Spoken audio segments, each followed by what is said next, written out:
What about any dysfunction in the Republican Party? I mean, you know, there was a concern that maybe, you know, you were very early on trying to tell the established leadership in the Republican Party, go slow trying to distance yourself from these Tea Partiers because they've got a winning message. No. But now I'm wondering, Neil, where is it going? Where is it going now? Because the party establishment candidate in Kentucky was overwhelmingly defeated. So there does seem to be a disconnect with Republicans.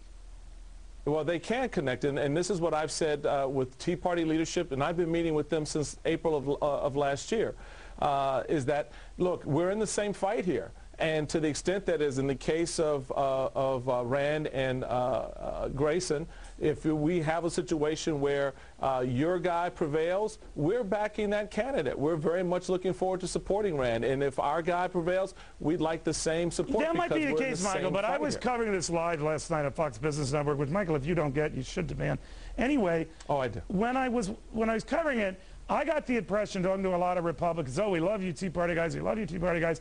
When I asked the Tea Party guys their sentiment toward Republicans, they were saying, well, you know, they're not all that. So I'm wondering whether there's a little bad blood there. No, there isn't. And, you know, I can't speak to... Michael, there is. You know it. Neil, no, I'm telling you as a national chairman of the party, there is no bad blood between the Republican National Committee and the Tea Party. Michael, I covered these rallies. I've been in Sacramento. I've been in Atlanta. I even took off my tie. You asked me a question, and when I'm not giving you the answer that you want to hear. And I'm telling you, Michael, they told me, these same guys I'm talking to, Republicans aren't our guys. The establishment ain't our guys. We don't like anyone associated with power guys. That's what they were saying. Neil, stop for a second. You're not letting me answer the question that you asked me. Now you put a different question on the table.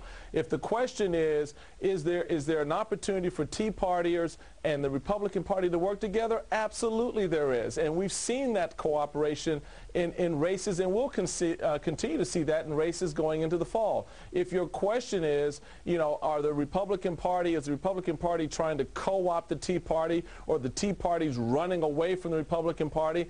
We're not in the business of doing that. We recognize that in many instances these are independents, they're disaffected Republicans, they're conservatives, they're blue dogs, they're Reagan Democrats. They took out a party favorite, Senator Bennett in Utah. They overpowered the party to dump him. Were you for or against that? Neil, they did not overpower the party. There was a legitimate primary process in which the incumbent candidate, like the challenger candidate, had to state their case. The voters in that district, who aren't all Tea Partiers, by the way, voted in that state, voted their conscience and voted the way they wanted to. Tea Partiers didn't like Senator Bennett. Fairly or not, they didn't like him. The established Republican Party did. I'm just saying, for you to say that there is no angst between the two, there clearly is. Please do not mix the Republican Party establishment. I don't know who that is, by the way. With activists. Neil, have you been reading my press lately? I don't think the last thing you can say about me is that I'm part of the establishment here. Well, that's true, because everybody hates you. But I'm kidding. But I'm just